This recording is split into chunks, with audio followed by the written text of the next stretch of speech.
2000년대부터 이제 내비게이션이 나옵니다. 내비게이션을 통해서 길은 잃어버리지 않아도 된다. 뭐 이런 공포, 초행길, 그렇죠? 모르는 길, 또 초행에 야간까지 겹치면 거의 쥐약이었는데 그런 공포로부터는 좀 벗어났습니다. 요새는 이제 내비게이션 기능에 뭐 실시간 교통 정보도 하고 단속 구간도 알려주고 뭐 여러 가지 그 기능들이 많이 추가돼서 완벽하진 않더라도 길 위에서 많이 당황스러움은 이제 해소된 그런 우리가 삶을 살아갑니다. 근데 길은 잃어버리지 않는데 목적지에 도달하는 일이 언제나 그 내비게이션은 이제 예상 시간이 있잖아요. 이게 잘 맞지 않을 때 참 당혹스러울 때가 있는 거죠. 그러니까 길은 잃어버리지 않지만 이게 완벽하게 그 예상을 맞추지 못할 때가 있어서 여전히 당혹스러울 때가 있습니다. 지난 10월 31일에 월요일이죠. 이제 큰애 휴가 나왔다가 복귀하는데 동서울 터미널에 이제 데려다 줘야 되는데 3시 50분 차였거든요. 그래서 3시 50분까지 이제 딱 도착하면 안 되잖아요. 그 전에 도착해야 되는데 그 전주에도 이제 얘가 휴가 복귀를 했습니다. 일주일 전에도. 그러니까 뭐 이제 예상 시간이 한 1시간 정도 나오거든요. 40몇 킬로인가 뭐 그런데 하여튼 1시간 정도 나와요. 거기서 뭐 한번 달려봤고 일주일 전에 마치 시뮬레이션처럼. 그리고 이제 그래서 1시간 반 정도인가 1시간 40분 정도가 자꾸 여유 있게 가자. 그게 갔습니다. 처음에 찍힐 때는 1시간 2분인가 찍혔어요. 그래서 이제 괜찮다 했는데 강변북로가 막히기 시작하는데 계속 이제 늘어나는 겁니다. 시간이. 그래도 뭐 한 5분 10분 괜찮았어요.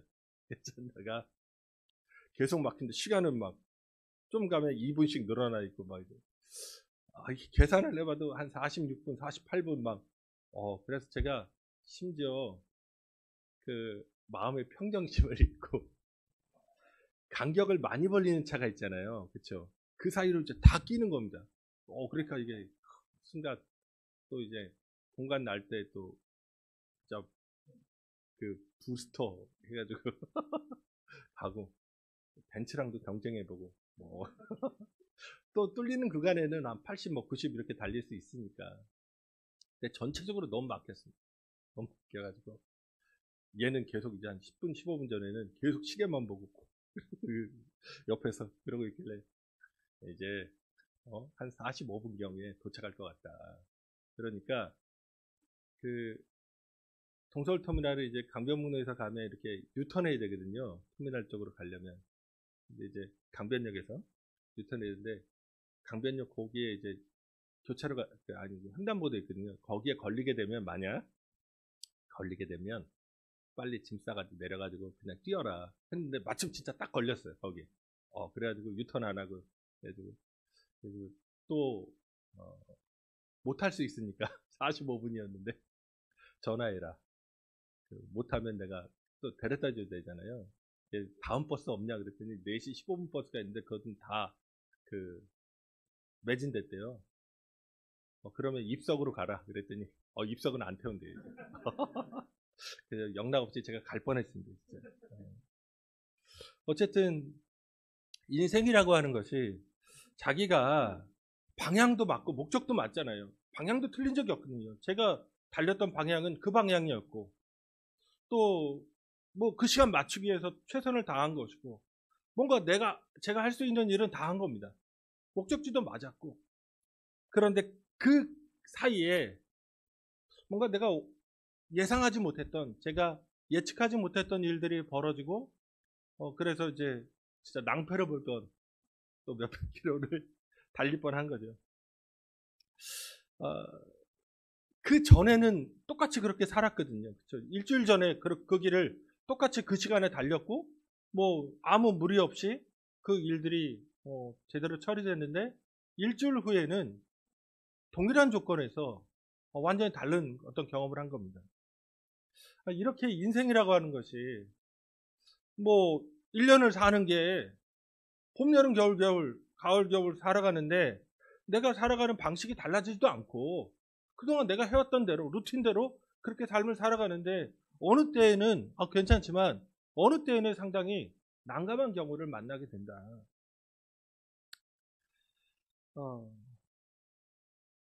이런 예측 불가능하고 상당히 까다롭고 아니면 목적을 이루기 좀 어려운 심지어 때로는 위험스럽기도 한 이 삶을 우리가 살아가는데 하나님, 그 하나님을 믿는 우리의 삶에서 그분은 어떤 일들을 하시는 걸까?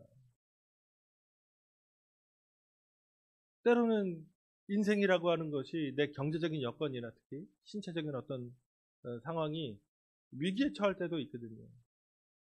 그때 하나님은 내 삶에서 또 어떻게 역사하실까? 그 모든 과정들을 통해서 하나님은 나를 어디로 인도하시는 걸까? 그런 질문을 이제 하지 않을 수 없습니다. 고난이라고 하는 상황, 상당히 당혹스러운 그런 조건들 속에서 오늘 시편 113편을 통해서 하나님이 어떤 분이신지, 하나님이 어떤 일을 행하시는지, 그래서 어떻게 우리는 살아야 되는지에 대해서 함께 좀 생각하는 시간을 갖고자 합니다. 첫 번째는 생각할 게 우리의 삶을 구원하시는 하나님에 대한 찬양을 우리가 잊지 말아야 됩니다. 오늘 시편 113편에서 아주 특징적인 게 1절에서 3절까지 그 하나님을 찬양할 것을 요구하고 명령합니다. 근데 각 절마다 뭐가 나오냐면 여호와의 이름이라는 표현이 나와요. 1절, 2절, 3절에서 공통됩니다. 그러면서 하나님을 찬양하라고 하는 이 명령이 4번 나옵니다. 1절에 3절에서 찬양하라, 찬양하라, 찬송할지로다, 찬양을 받으시리로다. 그러면서 누구에게 그러면 이렇게 찬양하라고 하냐면 1절에 보면 여호와의 이름을 찬양하도록 부르심 받는 사람들이 여호와의 종들이라고 나옵니다.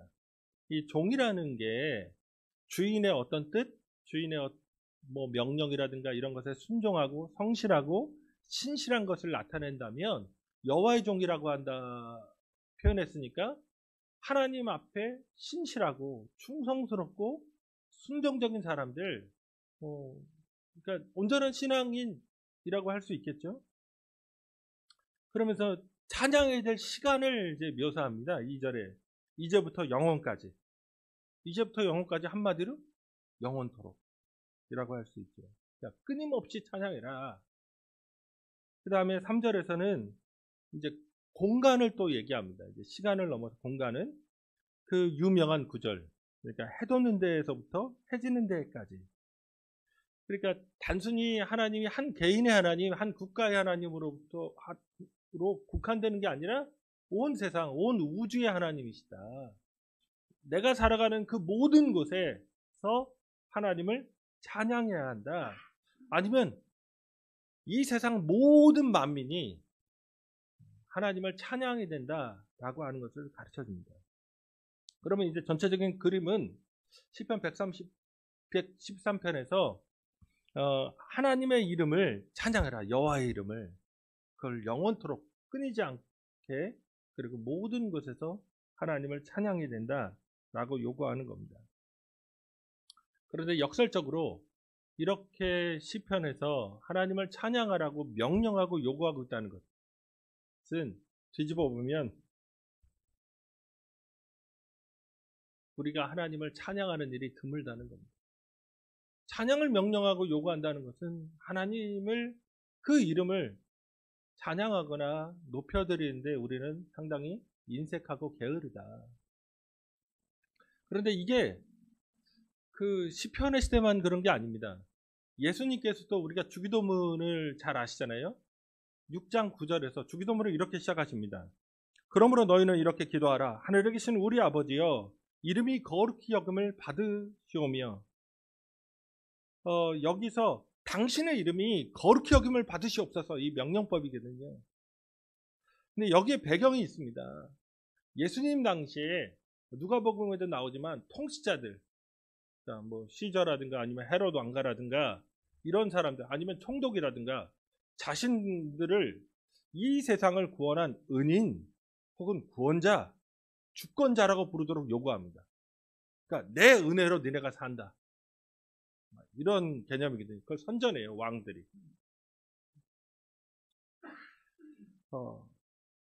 예수님은 그런 자들이 하나님의 영광을 도둑질하는 것을 참지 못하는 겁니다. 마치 그들이 세상을 구원하는 사람인 것처럼 선전하고 홍보하고 또 주변에 떠드는 자들이 존재하는 거죠. 오늘날에도 마찬가지입니다. 거대한 국가, 우리나라만 해도 또 대통령 선거 되면 그 이름을 연호하거든요. 뭐 그게 이재명이든 윤석열이든 그게 심상정이든 그게 누구이든 사람들이 그 사람이 마치 세상을 구원할 것처럼 이름을 막 불러 제낍니다. 거기에 이제 거대한 기업의 CEO들 이름 우린 다 알거든요. 누가 그랬다는 거, 누가 이랬대, 뭐 일론 머스크가 뭐 무슨 일을 했다, 뭐 이런 것들에 대해서 되게 민감하고 그들의 기업 활동이 마치 세상을 구원을 할 것처럼 우리 어떤 기업을 혹은 CEO를 칭송하기도 합니다. 거기에 유명한 가수나 운동선수, 진짜 다른 사람은 할 수 없는 기술이라든가 뭐 음역대라든가 감정의 호소라든가 이런 걸 들으면서 진짜 대단하다. 사람을 애간장을 타개하고 이렇게 갖고 놀고 막 이런 거 있잖아요. 그런데 다시금 생각할 건 이 모든 사람이 죄인이고 이 모든 사람이 죽음 앞에서 허무하게 굴복할 수밖에 없는 연약한 인간이라는 겁니다. 그런데 놀랍게 우리는 위대하신 하나님, 영원하신 하나님, 우리를 참으로 구원하실 하나님에 대해서 잘 찬양하지 못합니다. 지금 우리 하나님께서 행하신 일들을 기억해야 됩니다. 오늘 이 시편 113편은 시편 113편부터 118편까지 6편의 이 시편이 그 작은 할렐루야라고 부르는데 할렐루야로 시작해서 할렐루야로 끝나요. 오늘 보시면 이게 135편, 136편도 그런데 135편, 136편은 대할랄이라고 부릅니다. The Great 할랄. 그 다음에 이거는 이제 할렐이죠. 그리고 이건 이집트 할렐이라고 부르는데 출애굽과 관련해서 하나님을 찬양하는 겁니다. 특별히 113편은 언제 쓰였냐면 탈무드 같은데 유대교 전통에 보면 6월절에 이 찬양을 한 겁니다. 113편은. 그러니까 하나님을 찬양하는데 그냥 무턱대고 찬양하는 게 아니라 하나님 도대체 어떤 분이냐, 역사 속에서. 우리가 이스라엘 백성이 이집트에 있을 때, 애굽에 있을 때를 생각해 보시면 보통 젊은 사람들이 하는 얘기가 있잖아요. 오늘날 한국 사회를 살아가는 걸 헬조선이다, 뭐 5포, 9포, 뭐 10포, 뭐 포기하는 게 점점 더 늘어나잖아요. 헬조선보다 더한 시대를 산 겁니다. 이스라엘 백성은 이집트에서. 그런 놀랍게 하나님이 아무런 소망도 없고 능력도 없고 재주도 없는 그들을 선택하시고 그 절망적이고 가혹한 노동으로부터 벗어나서 자유와 해방, 평등과 소망을 가지고 살아갈 수 있도록 인도해 주셨다는 겁니다. 우리가 찬양해야 될, 하나님을 찬양해야 될 궁극적인 이유가 뭐냐? 왜 그 이름을 찬양하느냐, 여호와의 이름을. 그렇게 빼곡히 그분을 찬양해야 되느냐? 그분은 아무 희망도 없고 이용당하고 착취당하고 생명의 소망이 없는 자들을 구원하시는 분, 사랑하시는 분, 그런 분이기 때문에 그렇습니다. 그러므로 영원토록 우리가 살아가는 모든 곳에서 하나님은 찬양받으셔야 하고, 그리고 그분이 세상의 유일한 소망이 되십니다. 그 다음으로 생각할 것은, 하나님은 또 구체적인 또 이 시편에서 제시하는 하나님을 찬양하는 이유가 있어요. 뭐냐면 가장 높으신 분인데 자기를 스스로 낮춰서 이 세상에 가난한 자들을 살피시는 분이라는 겁니다. 그러니까 가장 높은데 자기를 낮추세요. 도대체 하나님 어떤 분일까? 4절에서 5절에서 오늘날의 용어대로 하면 초월성이라고 하는 그런 용어에 합당한 모습을 보여줍니다. 여호와는 모든 나라보다 높으시며 그의 영광은 하늘보다 높으시도다. 높은 곳에 앉으셨으나. 이 초월의 하나님, 세상의 모든 나라의 힘과 능력보다 강하신 하나님, 세상의 어떤 강대국보다 더 위대하신 하나님, 그 하나님을 보여줍니다. 그래서 모든 나라, 이 땅에 있는 모든 나라보다 높으실 뿐만 아니라, 그런데 이 세상 안에서, 그런데 그걸 넘어서서 그 영광은 하늘보다 높다. 초월의 세계에서도 제일 높으신 분이에요. 이게 초월성이죠. 모든 것을 넘어서는 겁니다. 넘어서는 우월성.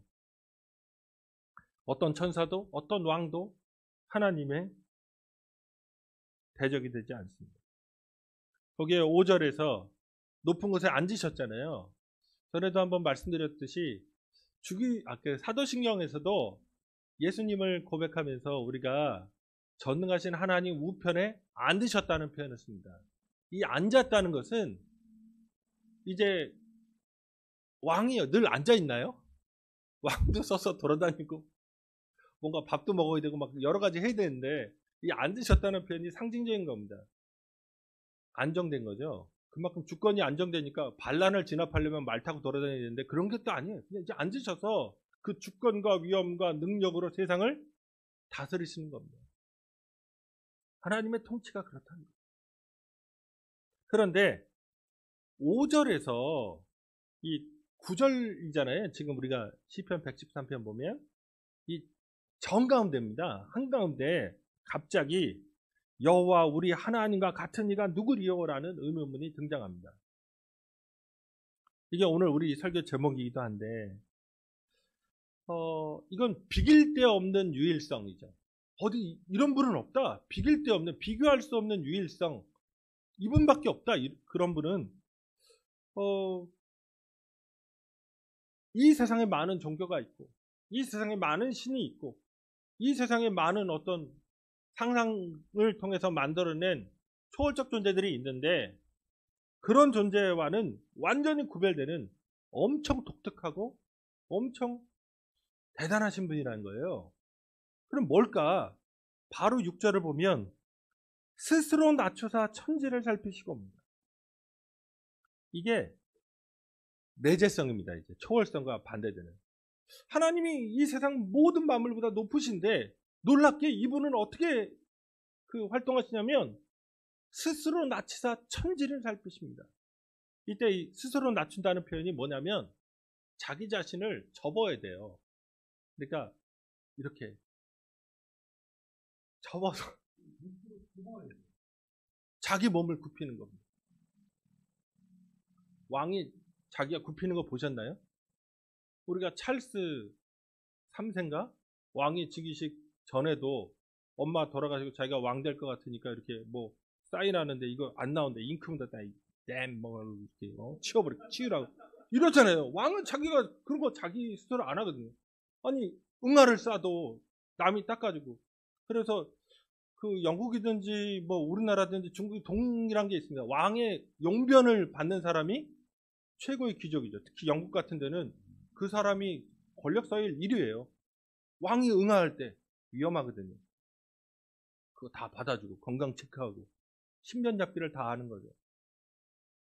그러니까 왕은 그런 존재인데 놀랍게 하나님은 막 찬양받고 잘한다, 멋지다, 대단한데 그런 찬양받으면 우쭐하는 그런 존재가 아니라는 겁니다.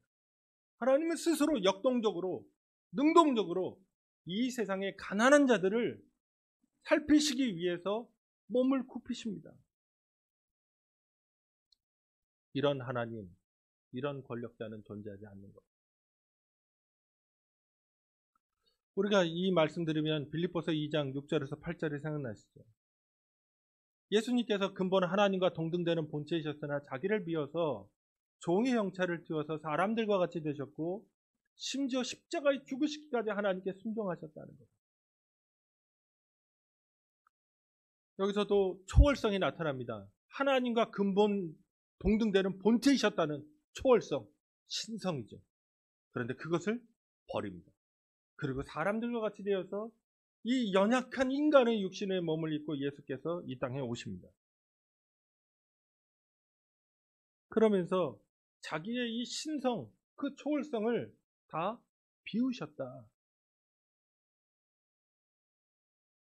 하나님 아버지와 함께 누렸던, 창세전부터 누렸던 그 영광과 위엄과 천사들의 찬양과 그 복되심에 대한 그런 칭송, 이런 것들을 다 버리십니다. 그리고 이 문제 많고 탈 많고 사건 많고 사고 많고 미움과 다툼과 갈등이 가득한 세상 안으로 들어오십니다. 그럴 뿐만 아니라 십자가에서 그분이 죽으십니다. 하늘 영광 보좌를 버리시고 베들레헴의 마구간에 태어나셔서 존귀와 영광이나 평안함보다 수고롭게 고통스럽게 노동하시면서 결국에는 피와 땀을 십자가에서 다 흘리시고 머리에 가시관을 쓰시고 처참하게 돌아가셨습니다. 왜 그러셨을까요? 우리를 살피시기 위해. 전에도 한번 말씀드렸지만 신약을 연구하면 고대 근동의 많은 신들, 그 당시에 신들 되게 많았거든요. 그런데 자기 백성의, 그것도 죄를 지은 자기 백성을 위해서 스스로 죽는 신은 예수밖에 없습니다. 누가 여호와 같겠습니까? 누가 하나님과 같습니까? 하나님은 이렇게 우리를 위해서 우리의 죄로 피 묻은 손이 아니라 죄 묻은 우리 자신을 용서하시기 위해 십자가 져 주시는 하나님이십니다. 마지막으로 하나님은 그래서 이 땅 안에서 가난한 자들을 살펴보실 뿐만 아니라 이제 살펴주시잖아요. 천지를 살펴서. 그것뿐만 아니라 낮은 자를 일으켜 세워서 또 높이 들어주시는 하나님이십니다. 7절과 9절에서 하나님이 이 세상에서 하시는 일을 샘플링한 거죠. 여러 가지 일들을 하실 거 아니에요. 이 계절도 바꾸시고 뭐 여러 가지인데 7절과 9절에서 샘플링합니다. 그분의 다스리심, 그 하늘보다 높으신 그분이 이 세상 안에서 도대체 어떤 일을 하시는가? 이제 남성과 여성으로 두 개로 나눠요. 7절과 8절은 남성에 대해서, 그 다음에 9절은 여성에 대해서 그렇게 나눕니다. 7, 8절을 보시면 가난한 자를 먼지 더미에서 일으키시며 궁핍한 자를 거름 더미에서 들어세워 지도자들 곧 그의 백성의 지도자들과 함께 세우시며 얘기합니다. 가난하고 궁핍한 자를 이제 이 세상 안에 어딘가 처박혀 있는 건데 이런 애들을 끄집어 올리시는 거예요. 역동적으로 들어 올리셔서 앉히세요. 먼지 더미와 거름 더미입니다. 이 거름 더미는 실은 고대 근동에 똥밭이 있는 거예요. 똥밭이. 그래서 어떤 나쁜 사람 집을 헐고 거기다가 이제 똥밭 만들거나, 그게 하만의 집, 에스더서의 거름더미 만들기. 그리고 사회적으로 완전히 몰락한 사람들이 이런데 그냥 겨우 연명하는 거죠. 욥이 이런데 앉아있던 거예요. 그런데 그 사람을 한번 그려보세요. 진짜 완전 진토 막 먼지구덩이에 있고 진짜 분뇨밭 근처에서 연명하고 있는 그지를 하나님이 지도자들, 곧 그 백성의 지도자들, 이건 귀족 아니면 왕입니다. 귀족이나 왕이 연애하는 자리에 이제 앉히는 겁니다. 같이. 남성에게는 그런 모습을, 9절에서 여성에게는 또 임신하지 못하던 여자를 집에 살게 하사 자녀들을 즐겁게 하는 어머니가 되게 하시는도다. 여기에는 이 어머니들, 그 당시에 여성들이 가지고 있었던 이 두렵고 참혹한 현실이 있습니다. 그러니까 모든 재산이 남성에게만 상속되기 때문에 여성이 아들을 낳지 못하면 이제 노후에 생존이 불가능해지는 거예요. 그러니까 성경에 그 사라라든가 한나라든가 이렇게 아들 낳기 위해서 몸부림치는 고통스러운 아줌마들이, 그런 얘기들이 이제 기록되어 있는 겁니다. 그런데 하나님께서 그 태문을 열어주셔서 임신하지 못하던 여자가 그 집에서 즐겁게 자녀들과 함께 살아갈 수 있는 모습. 그게 하나님이 하시는 일이다. 여기에서 우리가 깨달을 게 뭐냐면 가난, 궁핍, 집이라고 하는 사회학적 용어, 경제적인 용어들이 나오고 있다는 겁니다. 하나님은 이 세상에 개입하시는데 스스로 굽혀서 스스로 낮추셔서 이 세상을 바라보실 뿐만 아니라 이 세상 안에서 하나님이 가난한 자들을 택하시는 거예요. 그래서 그들이 그 생존을 걱정하지 않고 그들의 삶에 대해서 좌절과 번민만을 가득하지 않게 구원하십니다. 남성이어도 여성이어도 이 두 가지 그 샘플링의 공통점이 있거든요. 여자가 애를 못 낳으면 가난한 거죠. 죽어요. 남자도 거름더미나 먼지더미에서는 생계가 없으니까 죽어요. 그런 처절한 가난으로부터 하나님은 해방하시는 분입니다. 우리가 믿는 하나님은 그렇게 우리 인생에 움직이실 겁니다. 자, 아까 내비게이션 말씀드렸지만 우리가 인생에서 나이가 들어가면 들어갈수록 내가 뭔가 많은 대비를 했느냐, 인생에 많은 준비가 되어 있느냐, 뭔가 내가 깨알같이 이것도 준비하고 저것도 준비하고 막 이렇게 잘 장치를 해놨느냐. 그런데 또 그 사이에서 내가 대비 못하는 것들이 있죠. 제 나이가 되니까 사람들이 암 걸린 사람이 많아지더라고요. 뭐 그러면 직업도 쉬어야 되고 그렇게 되면 여러 가지 뭐 어려움이 한꺼번에 다가오죠.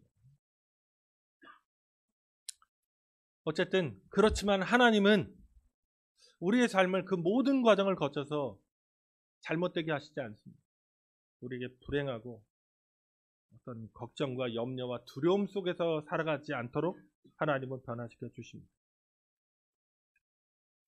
근데 여기서 이제 보실 게 뭐냐면 공산주의처럼 어떤 강자를 때려 눕히고 약자가 새로운 강자로 등장하는 사회가 아니에요. 지도자들을 다 없애버리겠다 이런 게 아니죠. 교회의 논리는 뭐냐면 이들과 이 가난한 자들을 올려서 동등하게 만드는 겁니다. 하나님은. 그 같은 자리에 앉게 하시는 거거든요.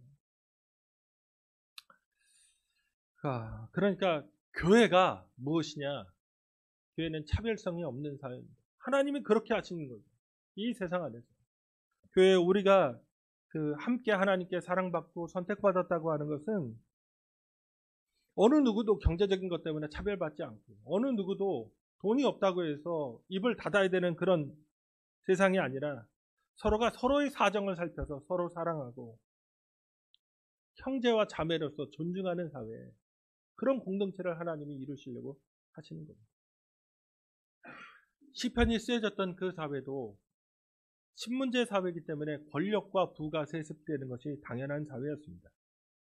부익부 빈익빈이 아주 쉬웠죠. 왜냐하면 돈을 빌려주면 40에서 50%를 걷었거든요. 이자가. 적으면 한 20에서 30%입니다. 지금 금리, 얼마 전에 이제 금리가 오르니까 뭐 1억을 통장에 넣어놓으면 70만 원씩 매달 받는다. 이게 이제 드디어 또 나왔습니다. 뭐 한 1, 2년 전만 해도 한 15만 원, 20만 원 받던 이자가 1억에 이제 70만 원까지 올랐다. 부익부 빈익빈이 아주 심화된 사회가 되는 거죠. 그러나 놀랍게 하나님은 이 세상 안에서 가난한 자도 동등하게 대우해 주시고 심지어 여성마저도 동등하게 대우해 주십니다.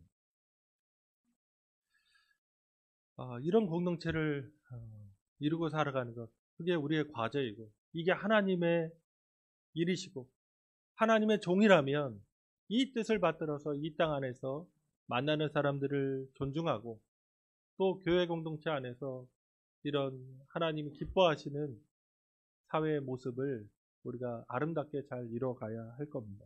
말씀 뵙겠습니다.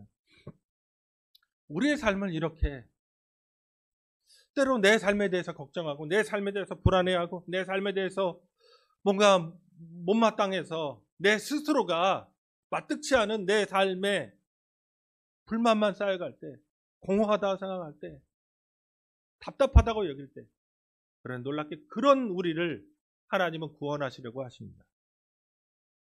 하나님은 가장 높으신 분이지만 내 구멍 뚫린 삶을 들여다보시기 위해서 몸을 굽히시고 그 모습을 예수 그리스도를 통해서 십자가에서 죽으시는 모습을 통해서 보여주셨습니다. 하나님은 우리의 소망이 되십니다.